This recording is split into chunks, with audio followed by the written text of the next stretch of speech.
During the Red Summer in 1919, dozens of so-called race riots erupted all over the United States, where white mobs terrorized and destroyed black neighborhoods in nearly every major city, north and south. One of those cities was Omaha, Nebraska.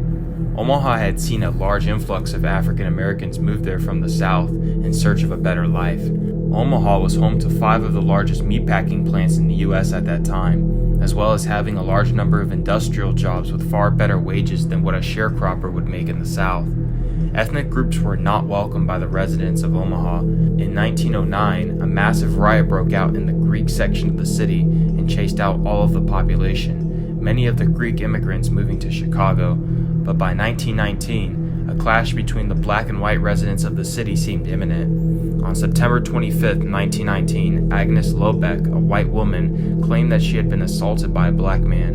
An Omaha newspaper, The Bee, ran the headline. The most daring attack on a white woman ever perpetrated in Omaha occurred 1 block south of Bancroft Street near Scenic Avenue in Gibson last night. That evening, police took a suspect to the Lobeck home. Agnes and her boyfriend identified a black packing house worker named Will Brown as the assailant. Before police could leave the Lobeck home, a mob gathered outside and threatened to lynch Brown. After an hour confrontation, police reinforcements arrived, and Brown was transferred to the Douglas County Courthouse.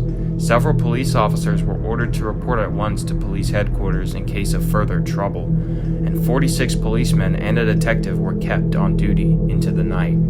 After the confrontation outside the Lobeck home, rumors began to fly that a mob would try to seize Brown again.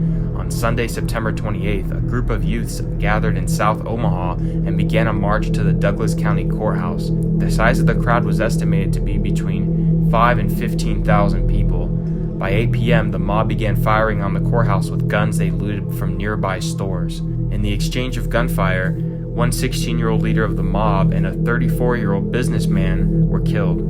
By 8:30, the mob had set fire to the building and prevented firefighters from extinguishing the flames.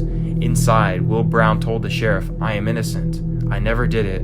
My God, I am innocent." The mayor of Omaha tried to intervene and get the crowd to disperse, but this only made things bad for him. The mob attempted to lynch him as well, and it was only because of police coming into his aid that he managed to escape with his life. Will Brown would not be so lucky. Brown would be beaten unconscious. His clothes were torn off, and he was dragged to a nearby lamp pole where a rope was placed around his neck. Brown was hoisted into the air, his body spinning. Brown would be shot dozens of times. His body was then brought down, tied behind a car, and towed to the intersection of 17th and Dodge. There the body was burned with gasoline. Later, pieces of the rope used were sold for 10 cents each. Finally, Brown's charred body was dragged through the city's downtown streets. This shocking photo was taken while Brown's charred remains continued to burn. The crowd all smiled as they posed in front of the camera, proud of what they had done. Actor Henry Fonda was 14 at the time of the lynching, and this is how he described it. "It was the most horrendous sight I'd ever seen. We locked the plant, went downstairs, and drove home in silence. My hands were wet and there were tears in my eyes. All I could think was that young black man dangling at the end of a rope."